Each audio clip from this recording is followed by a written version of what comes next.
vivir en santidad en medio de un mundo hostil. Y eso vamos a estar viendo durante los próximos minutos acerca de este pasaje de capítulo 1 de Daniel. Tal vez tengamos oportunidad más adelante poder estudiar los demás capítulos. Es hermoso todo el libro de Daniel, uno de los libros hermosos del Antiguo Testamento, porque hemos estado hablando sobre el momento en donde regresa el pueblo de Israel, el pueblo que había sido cautivo por Babilonia, por ese gran imperio, regresa a Jerusalén y empieza a levantar el templo. ¿Recordarán? Hace 2 semanas que estuvimos hablando acerca de eso. Bueno, pues Daniel viene un poquito antes, 70 años antes de lo que hemos estado platicando. 70 años antes, esta historia que vamos a ver de Daniel nos narra el momento en que ese gran imperio, Babilonia, hace cautivo al reino del sur, a Judá. Y todos esos israelitas que ya pertenecían al reino del sur, a Judá, fueron algunos, no todos, pero la mayoría de ellos fueron hechos cautivos y fueron llevados a Babilonia. Es curioso, hermanos, cómo es que durante el transcurso de la Biblia hasta Apocalipsis, este imperio de Babilonia o esta ciudad de Babilonia es considerada un mundo perverso. Así que cuando estudiamos la Biblia y en los pasajes encontramos como en Apocalipsis y hablamos y escuchamos decir de Babilonia, no se está refiriendo a este pueblo, se está refiriendo a lo peor de lo peor en la sociedad en el que se escribía en ese momento.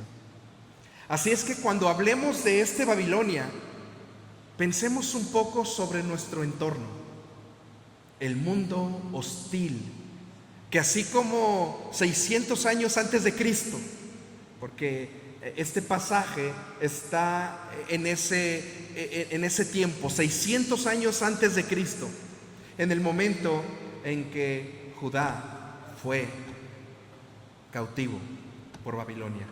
Abra su Biblia, por favor, Daniel capítulo 1. Y es importante todo esto que les he platicado, porque recordemos que muchos de los libros de la Biblia no están puestos de manera cronológica. No son puestos de manera cronológica. Algunos están puestos por la cantidad o la abundancia del escrito, como los profetas mayores, ya lo habíamos platicado. Y los profetas menores, no porque sean menores en importancia, sino más bien porque los escritos eran más pequeños. Así que no está puesto el libro de Daniel de una manera cronológica, porque si así fuera, no estaríamos hablando ahorita de cómo Judá había sido cautivo, el pueblo de Judá. Porque ya domingos anteriores habíamos hablado que ya habían regresado de esos 70 años de cautiverio. Entonces, Daniel se encontraba en Judá cuando Nabucodonosor, rey de Babilonia, toma a Jerusalén y lleva cautivo a muchos de ellos. Y vamos a empezar nuestra lectura del día de hoy. Le he titulado a la predicación del día de hoy: permaneciendo firmes en medio de un mundo hostil. Esa es la enseñanza de todos los capítulos, todo el libro de Daniel. Permaneciendo firmes en medio de un mundo hostil. Y acompáñame, por favor, a la lectura de la palabra de Dios. Dividí todo el capítulo, lo vamos a ir leyendo, lo he dividido en 3 apartados. La primera enseñanza vamos a encontrar de Daniel capítulo 1, del versículo 1 al 7, Daniel capítulo 1, del 1 al 7. Babilonia hace cautiva a Judá. Y vamos a poner nuestros ojos, nuestra mirada en el versículo 1. Dice: en el año tercero del reinado de Joacim, rey de Judá. Algunos creen que este rey Joacim fue uno de los peores reyes que tuvo Judá. A diferencia del reino del norte, el reino del sur sí mantuvo el linaje de David. Así que este rey Joacim sí era de esa dinastía del rey David. Los del reino del norte perdieron esa dinastía y buscaron otros reyes que no venían de ese linaje. Pero es curioso cómo es que Judá sí mantuvo ese linaje, porque proféticamente se había hablado que vendría un rey de la descendencia de David que haría libre a su pueblo. Por eso es que toda la historia nos muestra cómo Joacim, este rey del que estamos hablando, el rey de Judá, era del linaje de David. Y sigue diciendo el verso 1: vino Nabucodonosor, rey de Babilonia, a Jerusalén. Me quiero detener tantito. Recordemos, tal vez cuesta un poquito de trabajo entender todo esto de la historia, pero es importante. El reino del norte, 120 años antes, había sido invadido por los asirios. 120 años antes de este momento había sido invadido por los asirios, alrededor del año 720 antes de Cristo. Para el año 600, 100 años después, Babilonia invade, y quien era el rey que estaba al frente era Nabucodonosor. Nabucodonosor acababa de entrar al reinado. La historia nos muestra cómo Nabucodonosor apenas iba rumbo a Babilonia para tomar posesión de ese cargo, y pasó por Jerusalén y lo invadió. Fue el primer trofeo de Nabucodonosor en la guerra, Jerusalén. Y sigue diciendo el pasaje: Nabucodonosor, rey de Babilonia, a Jerusalén y la sitió. Verso 2: el Señor entregó en sus manos a Joacim, rey de Judá, y parte de los utensilios de la casa de Dios, y los trajo a tierra de Sinar, a la casa de su Dios, y colocó los utensilios en la casa del tesoro de su Dios. Sinar es un sinónimo para identificar a Babilonia. Pero quiero pedirle que ponga una marca ahí en su Biblia, por favor. Ponga una marca. Y vamos a ir a Jeremías 43:10. Siga conmigo la lectura. Jeremías 43:10. Y diles: así ha dicho Jehová de los ejércitos, Dios de Israel: he aquí, yo enviaré y tomaré a Nabucodonosor, rey de Babilonia, mi siervo, y pondré su trono sobre estas piedras que he escondido, y extenderá su pabellón sobre ellas. Y vendrá y asolará la tierra de Egipto, los que a muerte, y los que a cautiverio, y a los que a espada. Y si seguimos leyendo más adelante, el profeta Jeremías había profetizado que Judá sería invadida por Nabucodonosor. Pero no solo eso, sino Jeremías había profetizado que serían 70 años los que estarían en cautiverio. Así es que regresemos por favor a Daniel. El verso 2, fíjese cómo inicia: y el Señor entregó en sus manos. Hermanos, lo que estaba pasando el pueblo de Israel, que se había ido hacia el sur, ya llamado Judá, no estaba pasando al azar. Lo que estaba viviendo no estaba viviendo fuera del control de Dios. Nabucodonosor, lo que él estaba haciendo con el pueblo del Señor, Dios mismo lo había determinado como un juicio para la nación de Israel.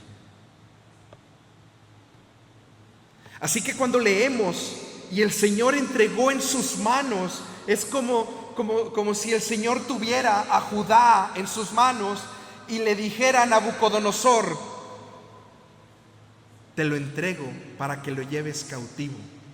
Hermanos, esto me hace pensar que todo lo que sucede en el pueblo del Señor, todo lo que usted puede estar viviendo, todo lo que las situaciones que pueda estar pasando en el trabajo, en su familia, en su matrimonio, la situación de inseguridad, la situación de violencia, la situación de inmoralidad que hay a nuestro alrededor,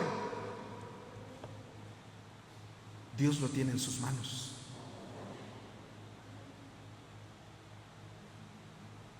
Dios está permitiendo que su pueblo, de alguna u otra manera, estemos viviendo lo que hoy vivimos. Yo no sé lo que esté viviendo usted, yo no sé lo que esté pasando en su vida, pero sin duda que Dios tiene el control. Muchas de esas cosas que suceden, no es que Dios de una manera arbitraria lo haya decidido. Muchas de esas cosas son consecuencias de nuestro pecado. Muchas de esas cosas son consecuencias de nuestras malas decisiones. Muchas de esas cosas son pruebas que Dios pone en nuestra vida. O simplemente nuestra concupiscencia que permite el pecado en tu vida y en mi vida. Voy a repetir el verso 2. Y el Señor entregó en sus manos a Joacim, rey de Judá, y parte de los utensilios de la casa de Dios. Hermanos, el templo era lo más sagrado que tenía el pueblo de Judá. Estamos hablando en este momento todavía de la majestuosidad del templo de Salomón. Fue el templo que Nabucodonosor destruyó. Dice que tomó primero los utensilios de la casa de Dios, pero no solo los tomó, sino los llevó a presentárselos a su Dios, y los trajo a tierra de Sinar, a la casa de su Dios, y colocó los utensilios en la casa del tesoro de su Dios. Hermanos, Nabucodonosor no se quedó solamente en tomar las cosas del templo de Jerusalén, del templo de Salomón. No solamente se quedó en agarrar las cosas y tirarlas o llevarlas y quemarlas. Él sabía que eso simbolizaba la misma presencia de Dios, y de una manera inmoral tomó lo que le pertenecía a Dios, situaciones que el pueblo usaba para adorar a Dios, y las puso a los pies de otro Dios. Cuando yo pensaba en esto, hermanos, pensaba en usted y yo le pertenecemos al Señor. ¿Qué cosas que le pertenecen al Señor la estamos usando, hermanos, para llevarlas a un Dios fuera de nuestro contexto cristiano? Hace algunos años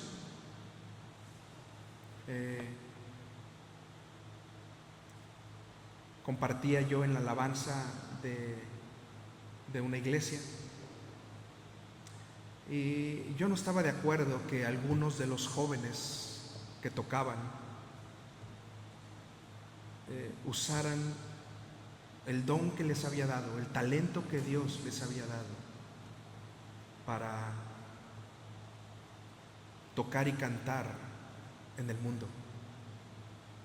Algunos de ellos los hacían en bares, otros en restaurantes, bares, y algunos otros de manera como en fiestas privadas, ¿no? Cuando yo leía esto,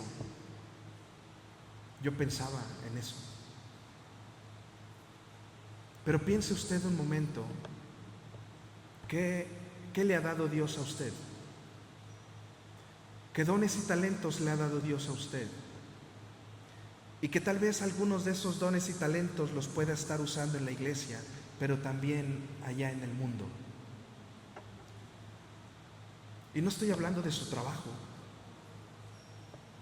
O simplemente, hermanos, ¿qué es lo que usted de alguna manera ha consagrado al Señor y lo está usando allá en el mundo?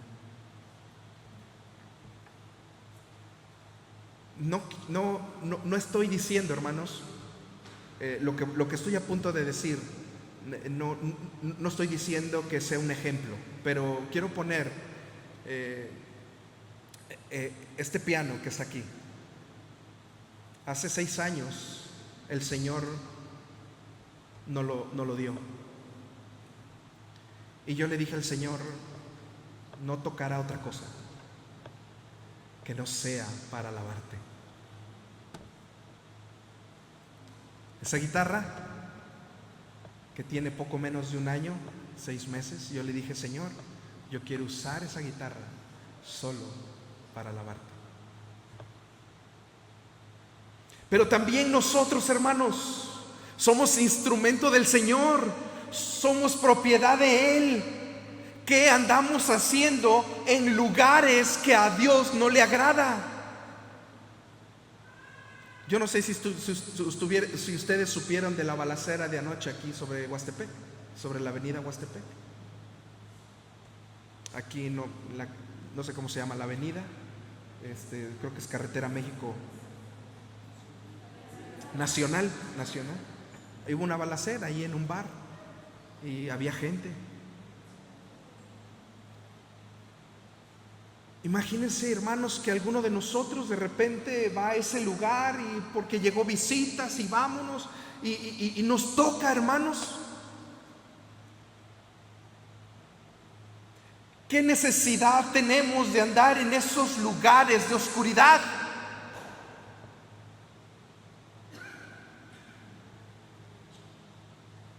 Y colocó los utensilios en la casa del tesoro de su Dios.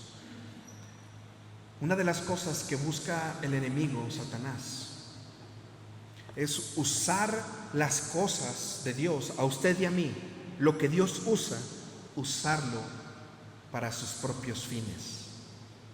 Eso es lo que hace Satanás. Y podemos ver cómo no solo esos utensilios fueron llevados y quemados o destruidos, los ofreció a su Dios. Verso 3. Y dijo el rey Nabucodonosor, le dijo a Aspenaz, dice la lectura, que Aspenaz, Isra me la puso aquí y yo me la llevé para allá atrás. Dice, y dijo el rey Aspenaz, jefe de los eunucos, que trajese de los hijos de Israel, del linaje real, de los príncipes, muchachos en quien no hubiese tacha alguna, de buen parecer, enseñados en toda sabiduría, sabios en ciencia y de buen entendimiento, e idóneos para estar en el palacio del rey, y que les enseñasen las letras y la lengua de los caldeos. El pueblo de Israel, hermanos, el pueblo judío, hablaba hebreo. Así que cuando fueron llevados este grupo de jóvenes, fueron llevados a Babilonia, de lo mejor de Judá,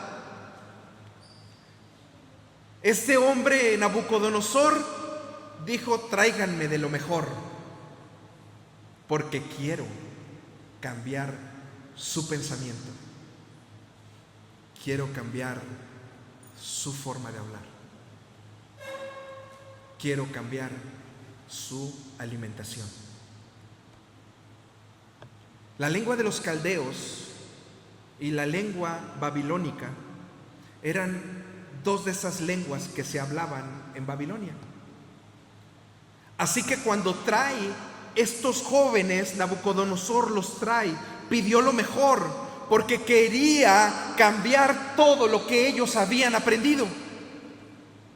Yo no sé cuántos de los que estamos aquí, hermanos, conocemos la palabra de Dios de hace tiempo. Quiero pensar en algunos jóvenes, en algunos jovencitos que crecieron tal vez aquí en la iglesia o crecieron en alguna otra iglesia, y que viéndolos en el mundo son personas o jóvenes sin maldad. De esta misma manera Nabucodonosor buscó a esos jóvenes porque quería cambiar su forma de hablar. Hoy el mundo ya no dice: ¿qué tal, Israel? Te encuentras con tu compañero y ya no dice: ¿qué tal, Fernando? Ahora te dice una palabra: ¿cómo estás? ¿Qué pasó? Y ya no te dice por tu nombre, ya te dice una grosería. Nabucodonosor quería cambiar la forma de expresarse de esos jóvenes. Pero no solo eso, dice, muchachos, en que el verso 4, muchachos en quien no hubiese tacha alguna, de buen parecer, enseñados en toda sabiduría. Hermanos, el enemigo siempre va a buscar a gente como tú y yo, como tú, joven, como tú, hermano, que has crecido en la sabiduría del Señor. Va a querer cambiar lo que tú has aprendido cuando eras pequeño. Esa sabiduría que solo viene de Dios, el enemigo va a buscar destruir allá afuera ese conocimiento que tú has adquirido en la palabra de Dios.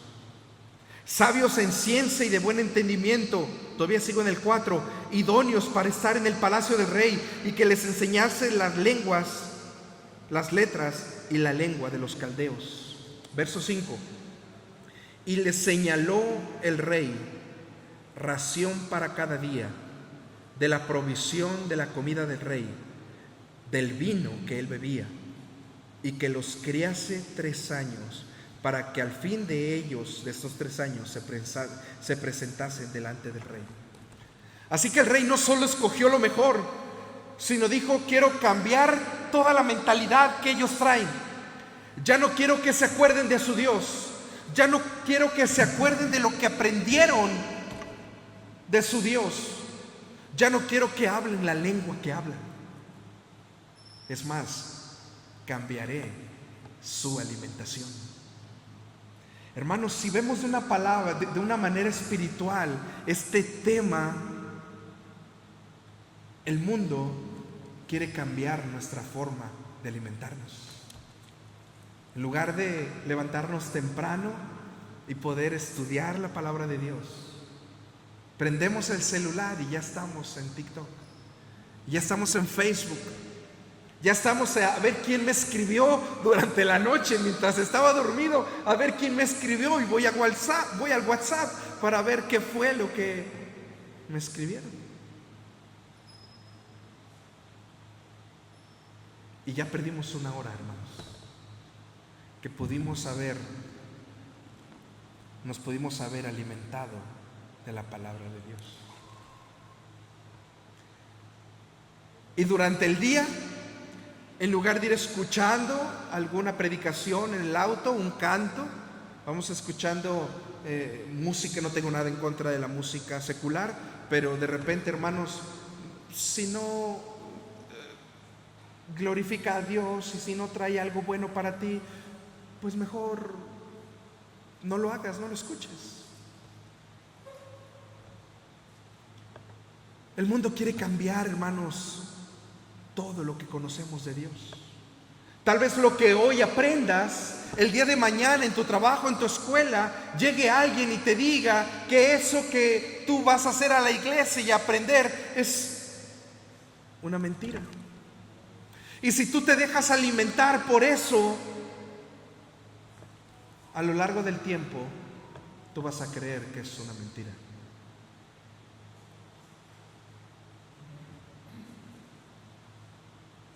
Verso 6.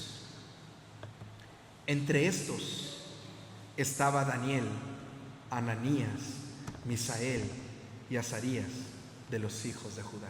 Y aquí terminamos nuestro primer apartado. Recuerda, el primer apartado veíamos cómo Babilonia hace cautivo a Judá. En el segundo apartado, del 8 al 14, vamos a ver cómo Daniel, este hombre, este joven, del que termina hablando el verso 6, y 3 de sus amigos, propuso en su corazón no contaminarse con la comida del rey. Y vamos a ver este pasaje, verso 7. A estos el jefe de los eunucos puso nombre, puso a Daniel, Belsasar, a Ananías, Sadrach, a Misael, Mesac y a Azarías, Abednego. Hermanos, ellos traían nombres hebreos, nombres que tenían que ver con Dios, algo. Daniel quiere decir: el Señor es mi juez, Jehová es mi juez. Y así cada uno de ellos tenían un nombre hebreo que tenía que ver con Dios. Pero al llegar a Babilonia, Nabucodonosor les cambia por nombres de dioses de ese lugar.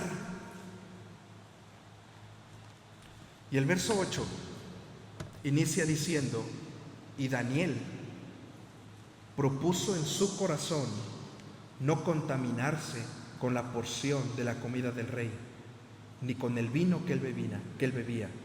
Pidió por tanto al jefe de los eunucos que no se le obligase a contaminarse. Hermano, le iban a dar de lo mejor, le iban a dar el mejor lechoncito, porque el rey comía lo mejor, la mejor carne, tomaba el mejor vino. ¿Por qué Daniel no tomó de lo mejor? Si se lo estaban ofreciendo. Había una razón especial. Todo el alimento del rey era sacrificado a ídolos, a dioses paganos. Antes de que el rey probara la comida o la bebida, todo eso había sido dedicado a dioses de ese lugar. Por eso Daniel dice: no quiero contaminarme, porque yo no puedo tomar alimento que haya sido sacrificado y ofrecido a otros dioses, que no es mi Dios. Y Daniel propuso en su corazón no contaminarse de la porción de la comida del rey, ni con el vino que él bebía. Pidió por tanto al jefe de los eunucos que no se le obligase a contaminarse. Y puso Dios a Daniel en gracia y en buena voluntad con el jefe de los eunucos. Verso 10. Y dijo el jefe de los eunucos a Daniel: temo a mi señor el rey, que señaló vuestra comida y vuestra bebida, pues luego que él vea vuestros rostros más pálidos que los de los muchachos que son semejantes a ustedes, condenaréis para con el rey mi cabeza. El jefe de los eunucos dijo: no puedo hacer eso que me dices, porque si el rey se da cuenta cuando vea tu palidez, me va a matar a mí. El verso 11. Entonces dijo Daniel a Melzar, que estaba puesto por el jefe de los eunucos, sobre Daniel, sobre Ananías, Misael y Azarías, que eran los amigos de Daniel. Le dijo Daniel, verso 12: te ruego que hagas la prueba con tus siervos por 10 días y nos des legumbres a comer y agua a beber. Compara luego nuestros rostros con los rostros de los muchachos que comen de la ración de la comida del rey, y haz después con tus siervos según veas. Verso 14. Consintió pues con ellos en esto y probó con ellos 10 días. Al cabo de los 10 días, pareció el rostro de ellos, es decir, de Daniel y de sus amigos, pareció el rostro de ellos más robusto que el de los otros muchachos que comían de la porción de la comida del rey. Así pues, Melzar se llevaba la porción de la comida de ellos y el vino que habían de beber y les daban legumbres. Cuando nosotros, hermanos, buscamos agradar a Dios, durante todo el escrito bíblico podemos encontrar que vamos a hallar gracia delante de Dios. Cuando usted se disponga, hermano, a apartarse del mundo en que le rodea, cuando usted se disponga a no contaminarse de lo que hay a su alrededor, usted va a hallar gracia delante de Dios. ¿De qué manera nos contaminamos hoy? No solamente ingiriendo cosas que a Dios no le agradan, no solamente ingiriendo drogas, no solamente ingiriendo alcohol, no solamente a través del cigarro. También nuestra mente se contamina, no solo nuestro cuerpo. ¿Qué es lo que estamos viendo en nuestras redes sociales? ¿Qué está usted viendo en el YouTube, hermanos? ¿Qué usted está viendo en el TikTok? Simplemente, hermanos, ¿qué es lo que está usted abriendo en su televisor? ¿Qué programas está usted viendo? ¿De qué se está usted contaminando? Hay muchas maneras de cómo nos contaminamos. No todos nos contaminamos de la misma manera porque vemos distintas cosas o practicamos distintas cosas. Pero estoy seguro que usted sabe en este momento de qué es lo que usted podría estarse contaminando. La invitación de este libro de Daniel es seguir el ejemplo de él, no contaminarnos de las cosas del mundo. No demos oídos a cosas del mundo. Tengamos cuidado con nuestra lengua.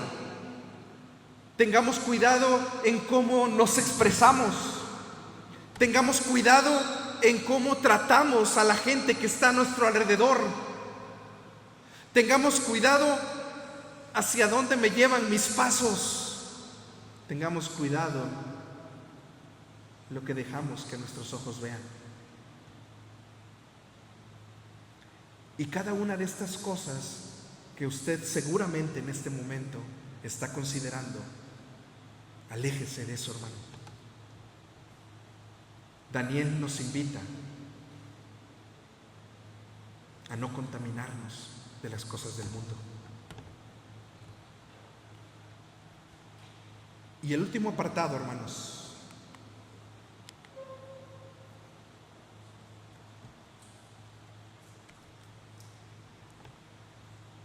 Daniel propuso en su corazón, el último apartado, Dios mostró a Daniel y a sus amigos su favor y su protección. Y vamos a ver este último apartado,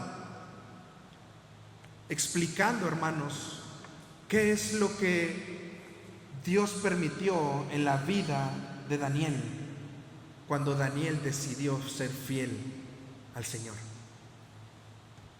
Nos quedamos en el verso 16, vamos a retomar el verso 17. A estos 4 muchachos Dios les dio conocimiento e inteligencia en todas las letras y ciencias. Y Daniel tuvo entendimiento en toda visión y sueños. Si usted continúa leyendo el libro de Daniel, se va a dar cuenta y que empezando el capítulo 2, Dios le permitió un don a Daniel. Un don que hasta este momento la palabra de Dios no enseña. Pareciera como que Dios recompensa a Daniel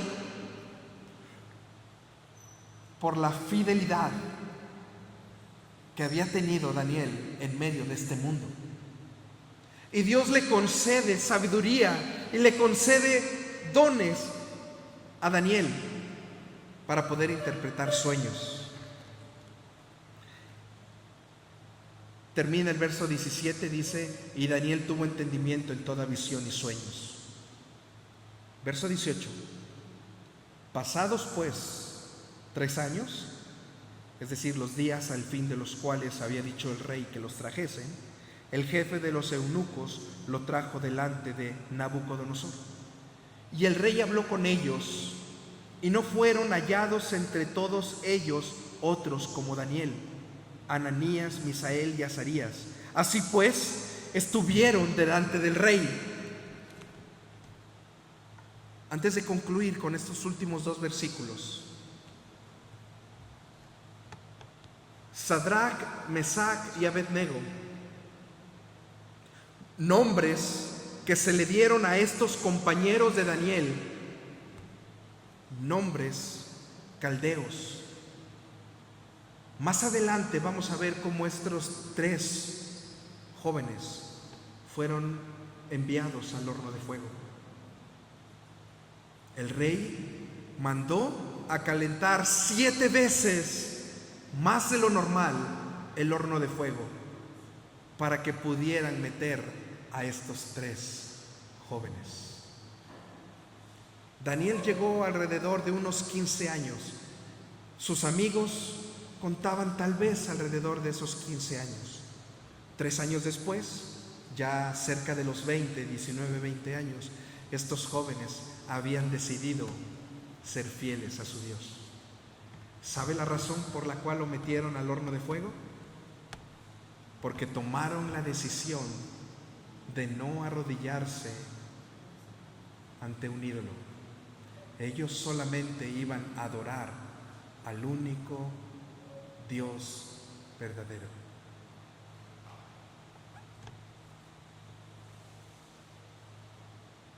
En la iglesia primitiva, 600 años después de este suceso, hubo gente dispuesta como ellos, pero murieron. Entregaron su vida porque habían visto al Cristo resucitado.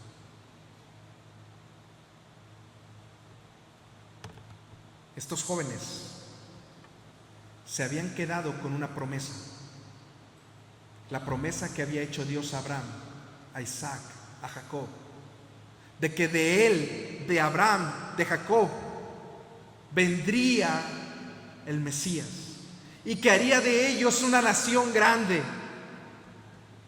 Estos jóvenes creyeron en esa promesa. Estos jóvenes creyeron en la promesa que iba a venir un Mesías que iba a ser su redentor, un Mesías que los iba a salvar del yugo que los oprimía. Ellos en ese momento, adentro del horno de fuego, no sabían que la misma presencia de Jesús iba a estar dentro de ese lugar ardiendo. Hay una palabra dentro de teología, se le conoce como una teofanía, la presencia de Jesús, la presencia de Dios mismo hecho hombre. Y allí, en ese horno de fuego, dentro de ese lugar en donde habían aumentado 7 veces, ya no había 3 personas, había 4. la misma presencia de Dios, Jesucristo, hecho hombre, dentro de ese horno. La historia seguramente usted lo sabe. Esos hombres, esos jóvenes salieron intactos de ese lugar. Pero ellos no lo sabían. Ellos estaban dispuestos a morir. La gente que puso, esos soldados que pusieron ese horno de fuego, en ese momento fueron calcinados por la fuerza del fuego. Ellos no sabían, esos jóvenes no sabían, estaban dispuestos a morir.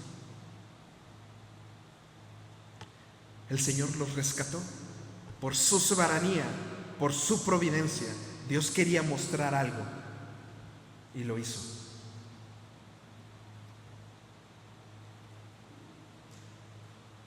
Ananías, Misael y Azarías fueron librados de ese horno. Sadrach, Mesach y Abednego en el idioma babilónico o caldeo. Pero lo interesante, hermanos, es que 600 años después, cuando el Mesías prometido, en el que ellos confiaron, vino a nacer de una virgen y estuvo dispuesto a entregar su vida en la cruz del Calvario por tu pecado y por el mío. Jesucristo estuvo dispuesto a entregar su vida. Precisamente ayer platicaba con un hermano y le decía: Pedro, aquel hombre a quien Dios le había dicho que lo iba a negar 3 veces. Ese hombre, cuando Jesús le dice: me vas a negar, Pedro, antes de que el gallo cante, me habrás negado 3 veces. Pedro dijo: Señor, eso es imposible. Yo voy a ir contigo hasta la muerte. Tan solo unas horas después, no tuvo que pasar días o meses, horas después, Jesús era prendido y llevado por los soldados romanos al pretorio. Y en aquel lugar masacrado fue Jesús. Y la gente por ahí le dijo a Pedro: tú ibas con él. Y Pedro dijo: no es cierto, yo no lo conozco. Otra persona le dijo: tú eres de los que andaban con ellos. Y Pedro, de la misma manera, 3 veces negó al Señor. Cuando el Señor Jesucristo fue levantado en esa cruz, con excepción de Juan, todos sus apóstoles habían huido por temor. Temor a terminar como Jesús, de la misma manera, en la cruz del Calvario. 30 años después, la tradición judía, este autor judío, Josefo, que no era cristiano, escribe sobre la muerte de Pedro. Y dice que se encontraba Pedro 30 años después de la muerte de Jesús. Se encontraba otra vez en la misma situación, preso por predicar el evangelio. Y le volvieron a decir lo mismo: niega a Jesús. Estaba a punto de ser crucificado Pedro junto con su esposa. La tradición judía dice que su esposa también estaba cerca de él, y a punto de ser también crucificada su esposa, Pedro le dijo a su esposa: piensa en el Señor. Pedro sabía que su esposa iba a morir crucificada, pero sabía que en el momento en que diera su último suspiro, ella iba a estar en los brazos de su Señor. Pedro en ese momento pudo haber dicho: sí, niego a Jesús. Y en ese momento hubieran soltado a su esposa, lo hubieran soltado a él, y tal vez si tenía hijos, si tenía nietos, hubiese vivido una vida tranquila tal vez. Pero Pedro no negó a su Señor. ¿Por qué? Lo había negado 30 años antes y no había pasado nada. Lo negó allá cuando Jesús estaba a punto de ser crucificado. Lo negó 3 veces y se fue y no pasó nada. Esta ocasión, ¿por qué no hizo lo mismo Pedro? Porque había visto a Cristo resucitado. Porque lo vio con sus propios ojos. Porque vio que Jesús era real. Hermanos, qué mayor esperanza tuya y mía de creer en estos acontecimientos históricos. No lo dice la Biblia, lo dice la historia. Pedro pudo haber rechazado a Jesús en ese momento. Los judíos, la autoridad judía, dice Mateo y Lucas, que hasta el día de hoy ellos siguen creyendo que los apóstoles le pagaron a gente romana para sacar el cuerpo y esconderlo. Y así dice la Biblia. Esta historia se ha difundido hasta el día de hoy. Si los apóstoles hubieran hecho eso de verdad, hubieran sacado el cuerpo de Jesús, lo hubieran escondido, lo hubieran enterrado en otro lado, ¿ustedes creen que Pedro hubiera muerto en la cruz? Y Pedro dijo: no merezco morir como mi maestro. Y Pedro murió de cabeza, crucificado, pero de cabeza. Si Pedro en realidad hubiera hecho eso que la Biblia dice que los judíos romanos decían, que él había escondido junto con otros, porque Pedro era el líder de los apóstoles, junto con otros, el cuerpo de Jesús, no valía la pena morir por una mentira. Pero Pedro murió por una verdad. Y concluye el pasaje, verso 20 y 21 de Daniel capítulo 1. En todo asunto de sabiduría e inteligencia que el rey les consultó, los halló 10 veces mejores que todos los magos y astrólogos que había en todo su reino. Y continuó Daniel hasta el año primero del rey Ciro. ¿Sabe cuántos años después llegó el rey Ciro? 70 años. Y el rey Ciro fue el que liberó al pueblo judío. Yo quiero invitarte en esta mañana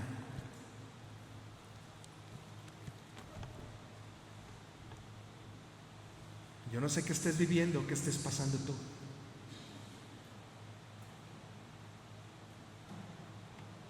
Por una verdad, como Daniel y como Pedro, Daniel y sus compañeros antes de la cruz y Pedro después de la cruz. Vale la pena vivir en santidad, firmes al Señor en medio de un mundo hostil. Yo quiero invitarte que te pongas de pie. Yo quiero orar por ti. Si tú quieres hacer un compromiso con el Señor y decirle: Señor, he pecado, Señor, contra ti, te he ofendido, Señor, pero yo quiero separarme, Señor, de ese mundo hostil, aquellas cosas que te ofenden, Señor, aquellas cosas que te desagradan, Señor, aquellas cosas que me hacen perder mi santidad. Hoy quiero entregártela, Señor.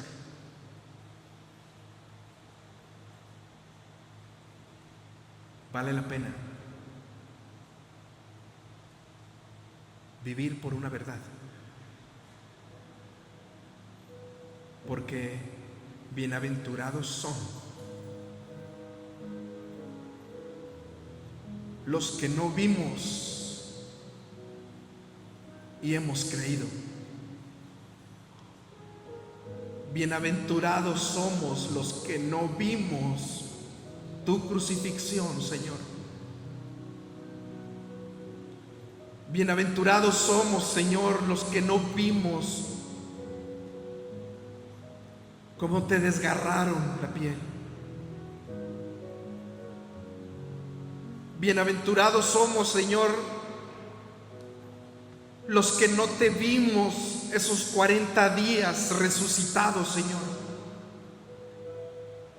Pero bienaventurados somos aquellos que no hemos visto y hemos creído en ti, Señor. Hemos creído, Señor, que tú resucitaste al tercer día y que hoy te encuentras a la diestra del Padre. Hemos creído en ti, Señor. Y si hay alguien en este lugar, en este momento, en este lugar, Señor, que no ha entregado su vida a ti, y que en este momento, Señor, tú estás hablando a su vida, toca su corazón.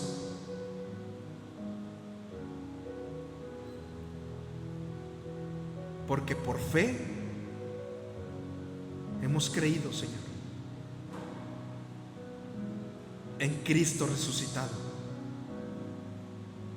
Ayúdanos, Señor, a que teniendo esa fe puesta en Jesucristo, podamos vivir una vida íntegra, una vida en santidad, lejos de la inmoralidad, lejos del pecado, lejos de todas aquellas cosas, Señor, que a ti no te agradan. Ayúdanos, por favor, Señor, como Daniel, comprometernos, Señor, y no contaminarnos con las cosas del mundo. Queremos hallar gracia delante de ti y que uses nuestras vidas para tu gloria. Y si hay alguien en este momento que tú has puesto en su corazón el creer en Jesucristo, habla su vida, Señor. Quiero invitarte a que sigas con los ojos cerrados. Mantén los ojos cerrados. Y si hay alguien en este lugar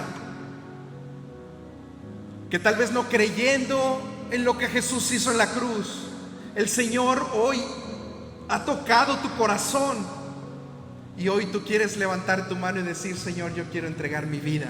Yo quiero invitar a que levantes tu mano. Yo quiero orar por ti. Quiero orar por ti en esta tarde. Si tú en este momento, gloria a Dios, gloria a Dios. Si tú en este momento, gloria a Dios, quieres decirle: Señor Jesús, te hago mi Señor y mi Salvador. Isra, pasa con el hermano aquí. Y quieres decirle: Señor, yo quiero entregar mi vida a ti. Yo quiero invitarte que esta mañana ores conmigo. Señor Jesús, entrego mi vida. Reconozco mi pecado. Me arrepiento, Señor, de lo que he hecho. Pero hoy he comprendido, Señor, que tú moriste en la cruz del Calvario por mí, por mi pecado.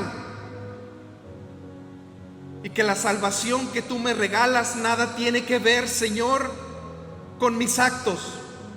Porque nada bueno hay en cada uno de nosotros, nada bueno hay en mí.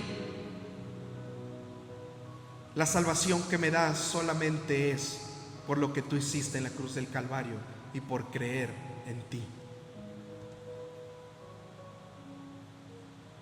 Gracias, Señor, te doy por este tiempo y por tu palabra expuesta. Sigue usando a tus siervos en este lugar para compartir tu palabra en el nombre de Jesús. Amén.